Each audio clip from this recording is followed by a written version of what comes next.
Assalamu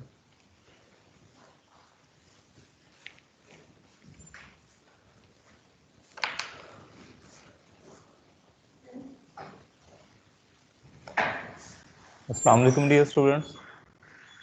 Today we start our next discussion, next topic, which is elastic limit and yield strength.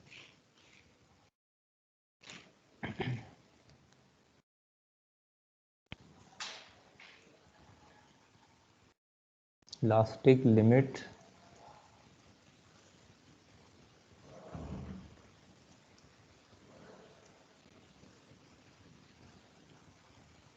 and yield strength.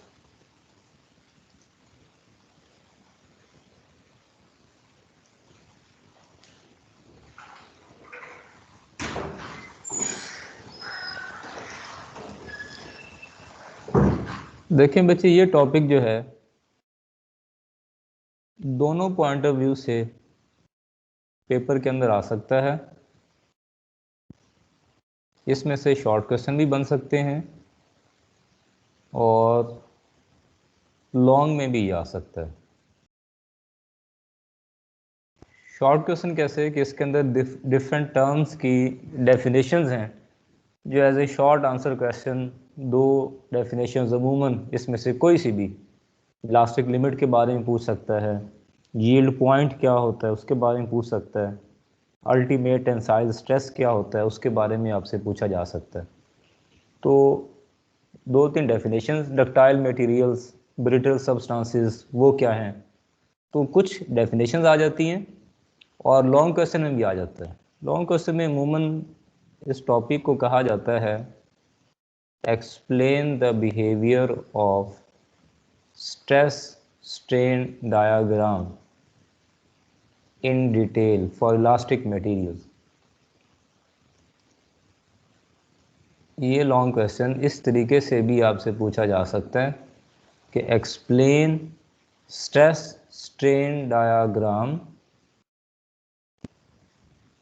In detail for different elastic materials. मुख्तलिफ elastic materials के लिए stress strain diagram को explain करें। तो उसमें हम देखते हैं कि how we explain the stress strain diagram and actually what is stress strain diagram. ये देखिए, आपको आपकी बुक्स के ऊपर भी इस टॉपिक के अंदर एक ग्राफ नज़र आ रहा होगा,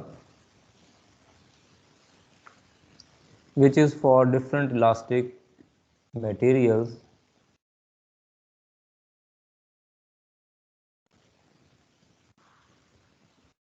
इस तरीके से हम इसको प्लॉट करते हैं और इस ग्राफ के अंदर हमारे पास डिफरेंट पॉइंट्स होते हैं जिनको हम नॉमिनेट करते हैं। ये सबसे पहले स्टार्टिंग पॉइंट O, उसके बाद यहाँ पर ये पॉइंट A, इस जगह पर ये पॉइंट B, इस पॉइंट पर इसका नाम है C और इस जगह पर इसका नाम है D। यहाँ पर जो स्ट्रेस है उसको सिग्मा E से जाहिर करते हैं,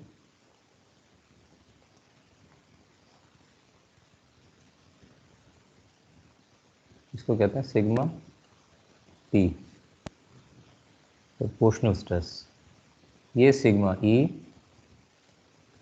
और ये सिग्मा M और इस पॉइंट पर स्ट्रेस को सिग्मा F का नाम दिया जाता है। अलोंग वाई एक्सिस हमारे पास स्ट्रेस की वैल्यूज़ होंगी और अलोंग एक्स एक्सिस स्ट्रेन की वैल्यूज़ बढ़ती हैं, इंक्रीज करती हैं। इसको बच्चे कहा जाता है स्ट्रेस स्ट्रेन डायग्राम। तो अब इसके मुख्तलिफ पोर्शंस हैं, O से A तक, A से B तक, B से C तक और C से D तक। तो वन बाय वन हम एक्सप्लेन करते हैं कि जी इन पोर्शंस में है क्या। सबसे पहले O से A तक का जो पोर्शन है, इसमें एक्चुअली क्या होता है बच्चों, ध्यान से समझिएगा। स्ट्रेस स्ट्रेन डायग्राम है क्या, कोई भी इलास्टिक मटेरियल आपके पास हो, उसको जब आप किसी यूनिवर्सल टेस्टिंग मशीन के अंदर प्लेस करते हैं, UTM,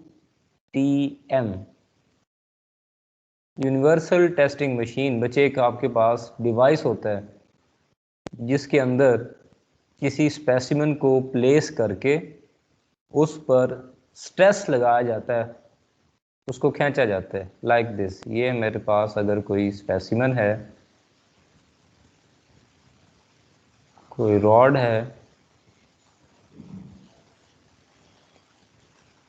इसको हम क्लच करके यूं स्पेसिमेन को मशीन के अंदर हम क्लच करते हैं, पकड़ते हैं इस तरीके से, ये देखिए, ये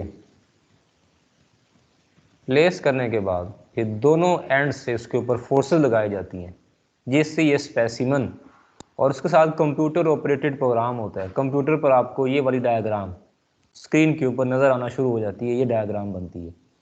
यानी इस पर स्ट्रेस के लगाने से जो जो चेंजेस आएंगी, जिस जिस तरीके से आएंगी, उसको ग्राफिकली रिप्रेजेंट करने के लिए हम स्ट्रेस स्ट्रेन डायग्राम को यूज़ करते हैं। ठीक है।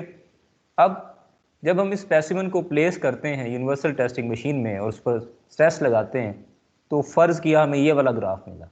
अब इस ग्राफ के मुख्तलिफ पोर्शंस हैं, O से A तक का।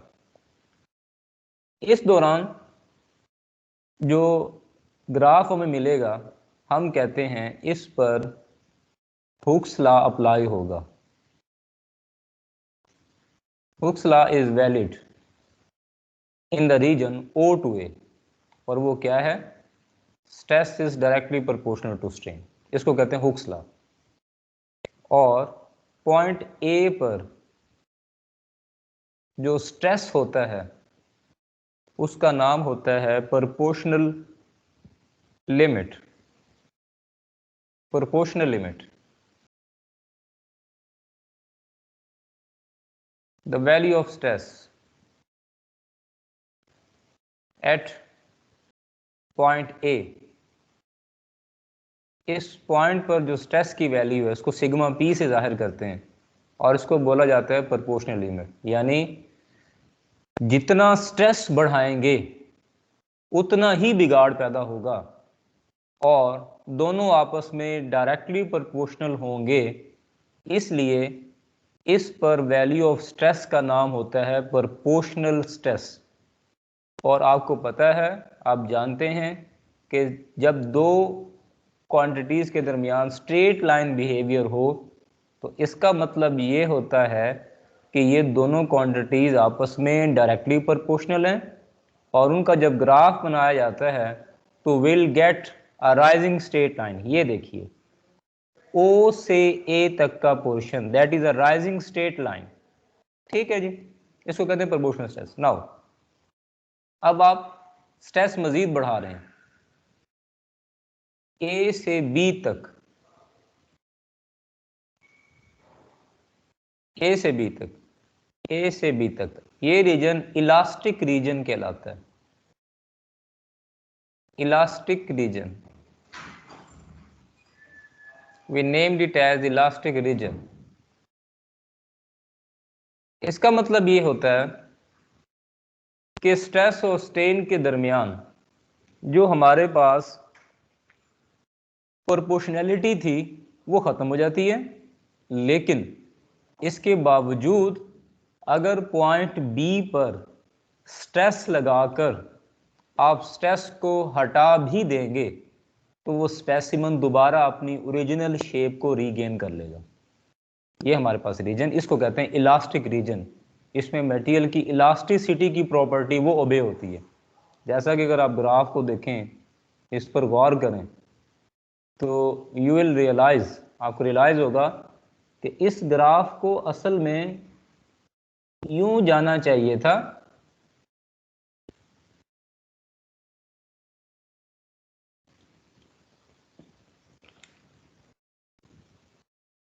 ये ग्राफ हमारे पास फर्ज किया ये बना हुआ है, ठीक है, इसको यूं जाना चाहिए था, लेकिन वो अपने एक्चुअल बिहेवियर से हट गया। स्ट्रेट लाइन तो यूं जाती, लेकिन ये अपने एक्चुअल बिहेवियर से हट गया, इसका झुकाव थोड़ा स्ट्रेन की तरफ आ गया। इसका मतलब ये होता है कि इस रीजन में आप स्ट्रेस थोड़ा बढ़ाएंगे, लेकिन स्ट्रेन उसमें बिगाड़ यूजुअल रूटीन से थोड़ा क्या होगा, ज़्यादा होगा। और पॉइंट बी पर जो स्ट्रेस होता है उसको हम इलास्टिक लिमिट का नाम देते हैं। ये देखिए, the value of stress at point B is called elastic limit, and the point B is called yield point. Point B is called yield point. yield point का मतलब ही ये होता है कि अगर स्ट्रेस की वैल्यू यहाँ तक आपने बढ़ा भी दी, उसके बाद स्ट्रेस आप हटा भी देंगे, तो स्पेसिमेन अपनी ओरिजिनल शेप दोबारा से रीगेन कर लेगा। अब नेक्स्ट पोर्शन होता है बी से सी तक का, ये वाला पोर्शन है, बी से सी तक का पोर्शन, बी से सी तक का, इसको बच्चे कहा जाता है, ये हमारे पास प्लास्टिक रीजन है, that is called plastic region. इसको हम बोलते हैं प्लास्टिक रीजन। इसका मतलब ये होता है कि इस पॉइंट से आगे, बी से आगे जैसे स्ट्रेस बढ़ेगा, the specimen will undergoes permanent deformation, permanent deformation.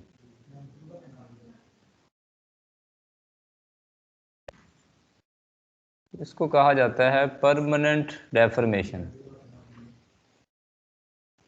और permanent deformation that is belongs to plasticity of the material. इस प्रॉपर्टी को प्लास्टिसिटी कहा जाता है। That property is named as plasticity of the material. ये प्रॉपर्टी क्या कहलाती है, प्लास्टिसिटी कहलाती है। इसका मतलब ये है, बी से सी तक जैसे आप स्ट्रेस बढ़ाते जाएंगे, बिगाड़ भी बढ़ता जाएगा, और अगर आप स्ट्रेस अब हटा भी दें तो स्पेसिमेन कभी भी अपनी ओरिजिनल शेप रीगेन नहीं कर सकेगा। और पॉइंट सी पर जाकर जो स्ट्रेस की वैल्यू होती है, the value of stress at C is called ultimate tensile stress, UTS इसको कहा जाता है, और इसको मैक्सिमम स्ट्रेस भी बोलते हैं। सिग्मा m से इसको रिप्रेजेंट करवाया जाएगा। The value of stress at point C is named as ultimate tensile stress, और सिग्मा m से इसको रिप्रेजेंट करवाया जाएगा। यानी कोई भी स्पेसिमन ज़्यादा से ज़्यादा जो स्ट्रेस बर्दाश्त कर सकता होगा वो उसका मैक्सिमम स्ट्रेस कहलाएगा। और वो हमें, अगर हम ग्राफ को फर्दर मैं एक्सटेंड कर दूं थोड़ा सा, तो अब देखिए यहां से इस तरफ ये जो स्ट्रेस आपको मिल रहा है, ये इस ग्राफ का सबसे से ज़्यादा लगाया गया स्ट्रेस होगा। आफ्टर दैट अगर आप स्ट्रेस को मज़ीद बढ़ाते हैं तो बच्चे ये C से D तक का पोर्शन आपको मिलता है, C से D तक का पोर्शन। इस पोर्शन को बच्चे नेकिंग रीजन कहा जाता है, नेकिंग रीजन। यानी अब आप स्ट्रेस मजीद बढ़ा रहे हैं, कोशिश तो कर रहे हैं, स्पेसिमेन को उसी तरह खींचे जा रहे हैं जब तक ये टूट नहीं जाता, लेकिन उसके बावजूद अब स्ट्रेस बढ़ नहीं रहा बल्कि ग्रेजुअली कम होता जा रहा है। उसकी वजह क्या होती है कि स्पेसिमेन की नेक नमूदार होना शुरू हो जाती है, इसलिए इस स्टेज को नेकिंग स्टेज का नाम दिया जाता है। नेक नमूदार होना क्या है, ये देखिए।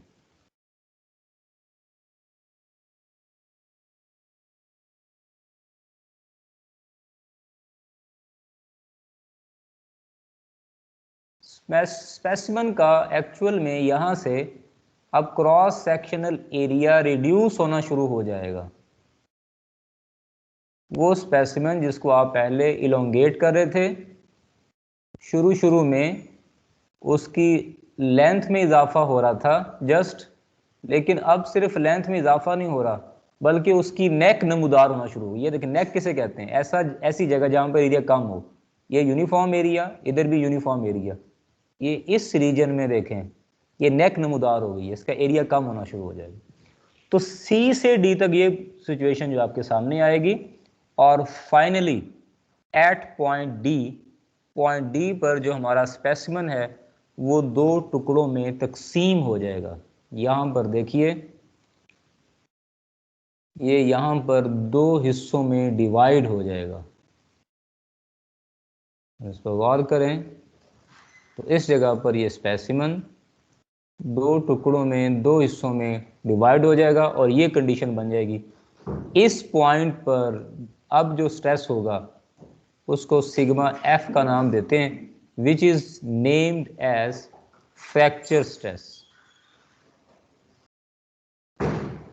इसको कहा जाता है फ्रैक्चर स्ट्रेस।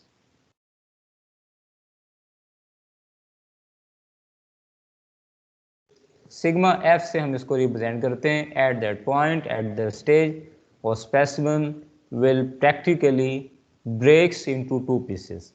इस बुनियाद पर हमारे पास दो टाइप्स हम जो है वो डिस्कस करते हैं मेटल्स की। एक को बोला जाता है डक्टाइल मटेरियल्स, डक्टाइल सब्सटेंसेस,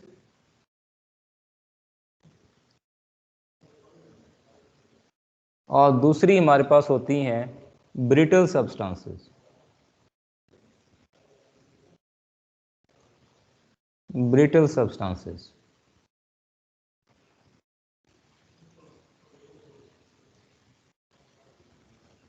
ये दो डेफिनेशन बड़ी अहम है। डक्टाइल क्या होती हैं? Those specimens, those metals which undergoes plastic deformation until they break. ये बी से सी तक का रीजन जिन धातुओं के अंदर पाया जाएगा, ग्राफ के अंदर आपको मिलेगा, उनको कहा जाता है these are ductile materials. Those specimens, metals which undergoes plastic deformation until they break are named as ductile substances. दूसरी होती है brittle substances.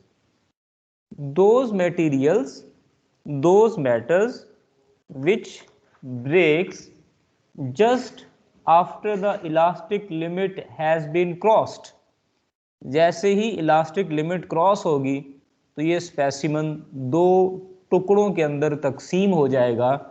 इनको भुरभुरे या ब्रिटल मटेरियल्स, ब्रिटल सब्सटेंसेस बोला जाता है। तो ये दो डेफिनेशंस हैं जो इसके लास्ट में अमूमन हमें डिस्कस करना पड़ती हैं, और ये शॉर्ट क्वेश्चन में भी आ सकती हैं दोनों डेफिनेशंस। इनका ग्राफ अगर आप देखना चाहें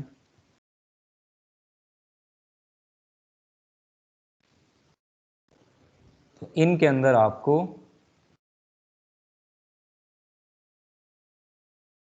बस ये वाला ग्राफ आपको मिलेगा, इसमें बाकी पोर्शन नहीं होगा। ओ से ए, और अगर ये बी हो तो बी के फौरन बाद ही इसका फ्रैक्चर स्ट्रेस आ जाएगा। इसमें इलास्टिक डेफॉर्मेशन बिल्कुल नहीं होगी। ऐसे मटेरियल्स को बोला जाता है दीज आर ब्रिटल सब्सटेंसेस। अच्छा जी, नेक्स्ट इससे रिलेटेड हमारे पास एक टॉपिक है strain energy, which is very important long question of this chapter. Strain energy, पहले जो हमने टॉपिक पढ़ा वो अमूमन ज़्यादातर शॉर्ट में आता है, लेकिन लॉन्ग में भी कभी कभार आ सकता है। What is strain energy? Strain energy क्या चीज़ है। इसमें भी हम ग्राफ की मदद से इसको स्टडी करते हैं और इसका मैथमेटिकल फार्मूला हम डिराइव करेंगे।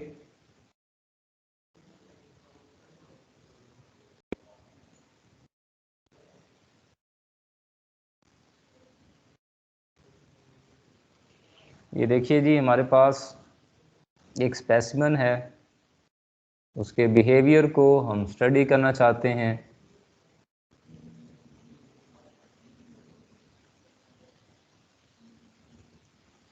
ये हमारे पास इस तरफ लॉन्ग वाई एक्सिस हम फोर्स लगा रहे हैं। लॉन्ग वाई एक्सिस हमारे पास फोर्स बढ़ेगी और लॉन्ग एक्स एक्सिस हम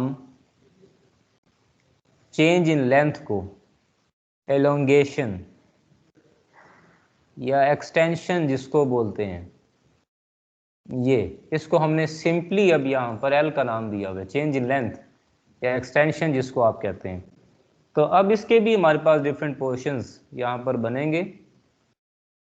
ओ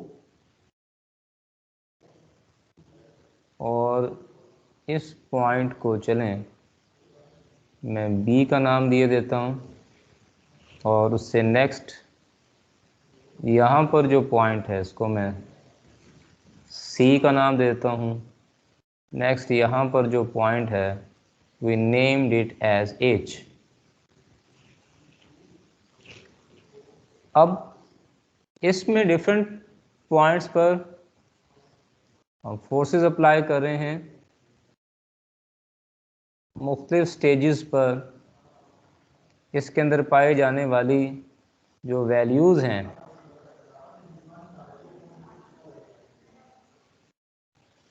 उनको हम ऑब्जर्व करना चाहते हैं।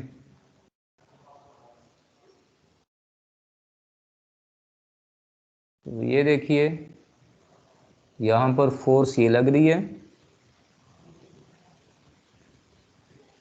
और जो इलोंगेशन है हमारे पास वो है L1, फोर्स है F1। Eight that point elongation is L2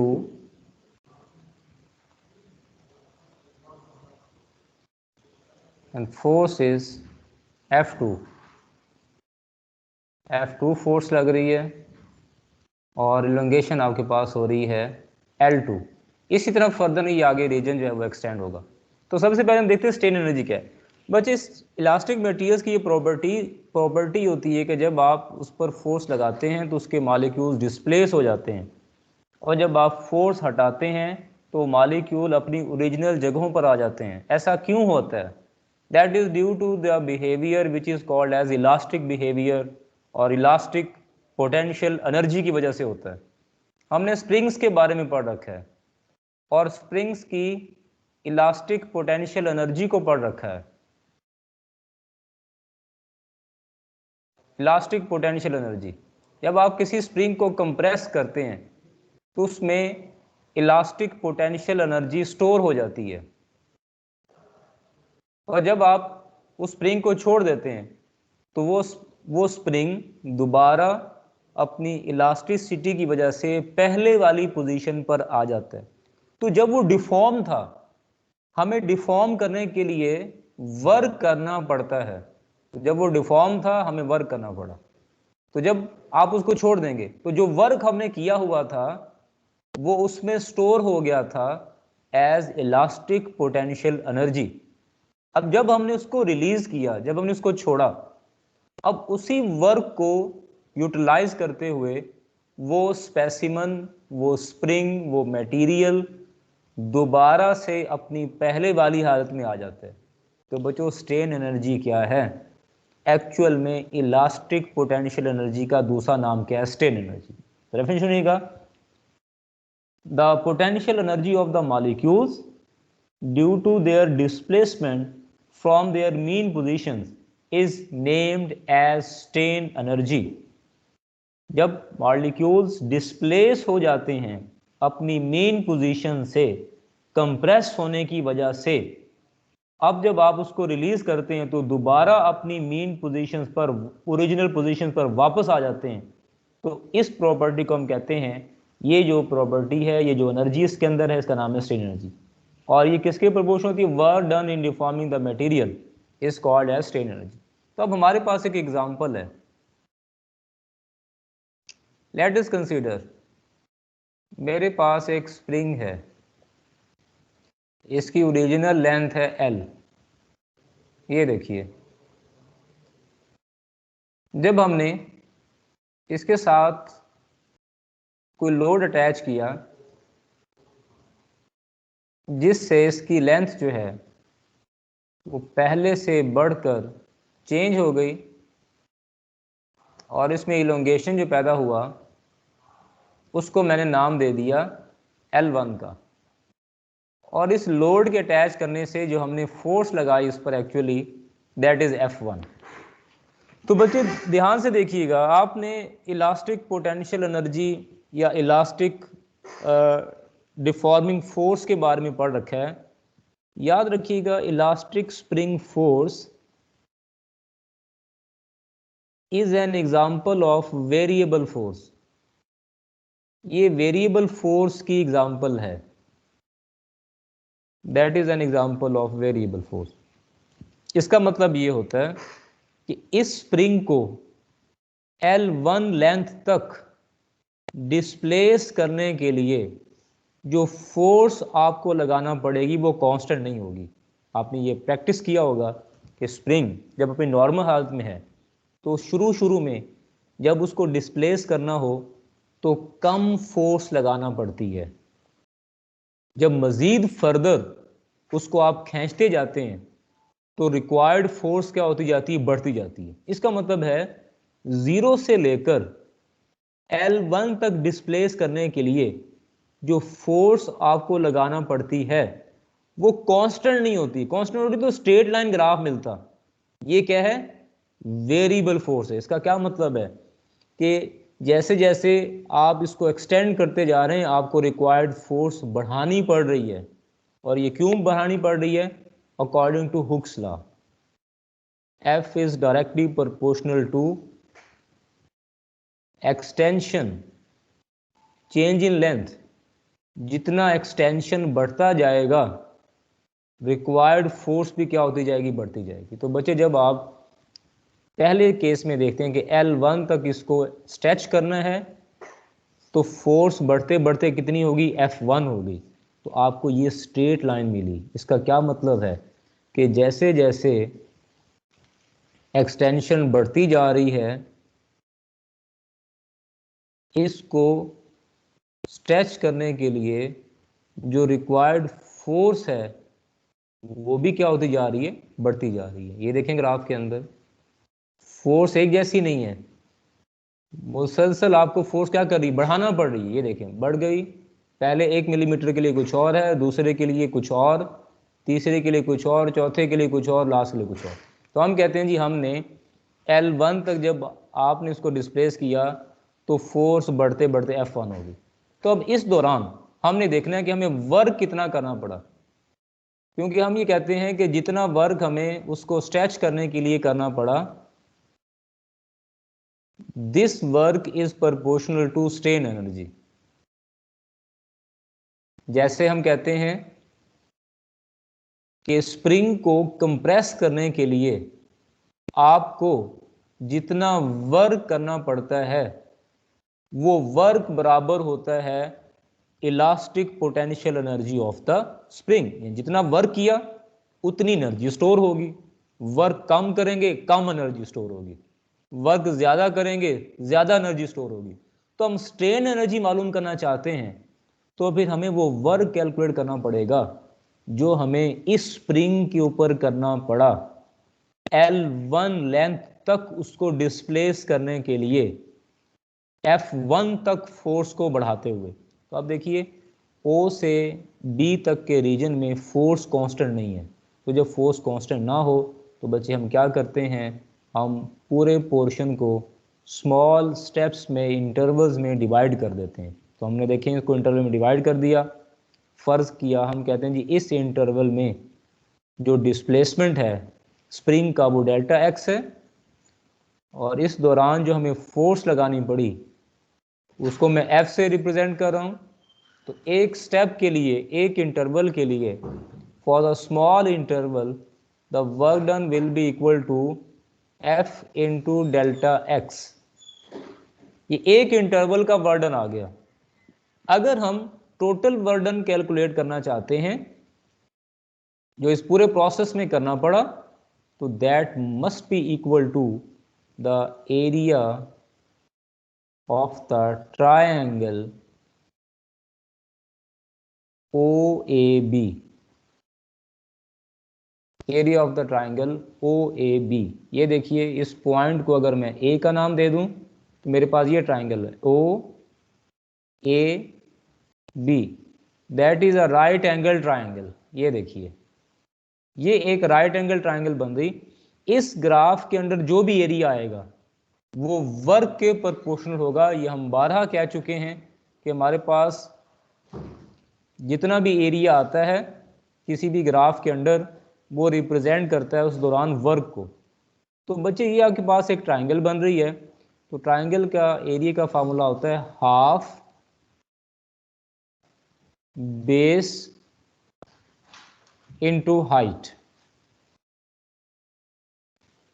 that is the formula for the area of the triangle.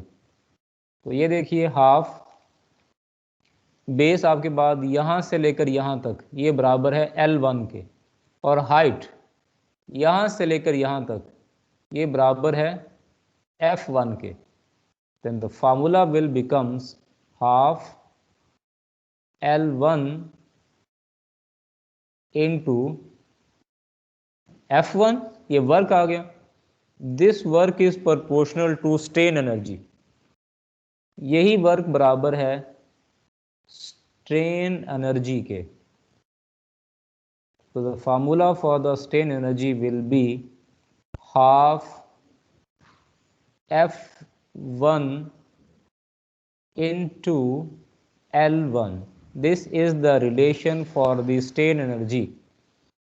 इस स्प्रिंग को L1 लेंथ तक डिस्प्लेस करने के लिए हमें जो टोटल वर्क करना पड़ा वो बराबर है हाफ L1 F1 के। And this work we said that now is proportional to strain energy stored in the spring. अब relation in terms of elasticity,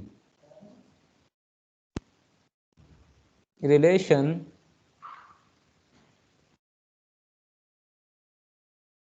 in terms of modulus of elasticity E, इसकी formulation निकालना हो तो बच्चे हमारे पास modulus of elasticity का general formula होता है stress divided by strain. Stress आपके पास होता है force per unit area,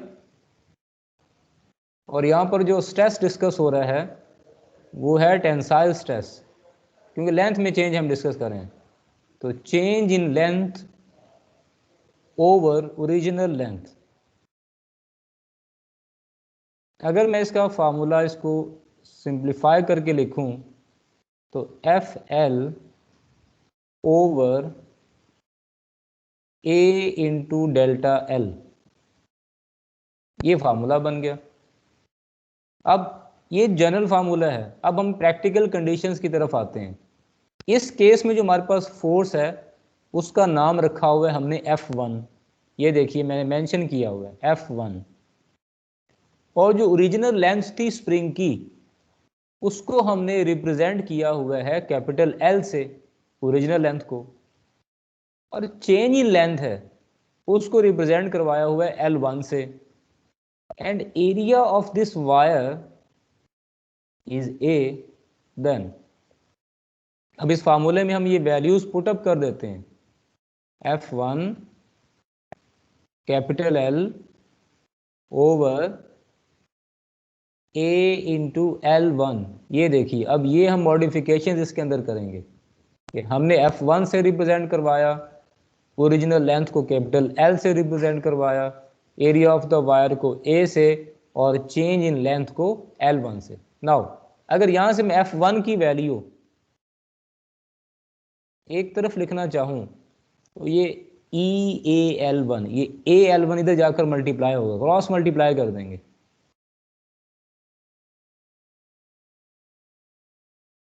EAL1 over ये कैपिटल L नीचे आकर डिवाइड हो जाएगा। ये बच्चे देखें आपके पास F1 की एक वैल्यू आ गई। अब हम इसको स्ट्रेन एनर्जी के ये जो जनरल फार्मूला है इसमें F1 की जगह इस वैल्यू को पुट कर देंगे। तो strain energy now will be equal to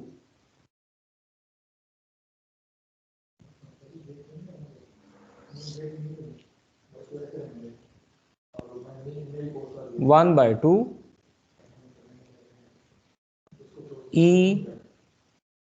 EAL1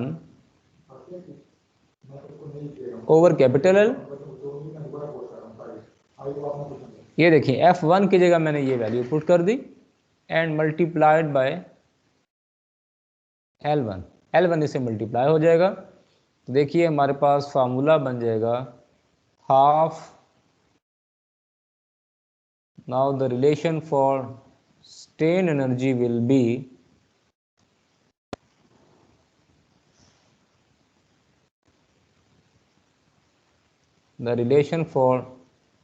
strain energy will be equal to half EAL1 square over capital L. This will be the now final relation for the strain energy in terms of modulus of elasticity। तो बच्चे ये दोनों formulae हम numericals के अंदर use करेंगे। ये formula उस वक्त लगेगा जब आपको फोर्स बता दी गई हो और चेंज इन लेंथ। याद रखना है इस फार्मूले के अंदर ये जो L1 है एक्चुअल में ये डेल्टा L है। It is not original length, it is the change in length. तो न्यूमेरिकल्स में समटाइम्स कन्फ्यूजन हो जाती है कि किसी न्यूमेरिकल में बाज़ों का तो उन्होंने ओरिजिनल लेंथ भी बताई होती है और चेंज इन लेंथ भी बताई होती है। तो स्टूडेंट्स L1 की जगह वो ओरिजिनल लेंथ पुट कर देते हैं। L1 is not original length, it is actually the change in length. ये देखिए यहाँ पर हमने ये ओरिजिनल लेंथ थी, यहाँ से यहाँ तक इसको हमने स्ट्रेच किया है।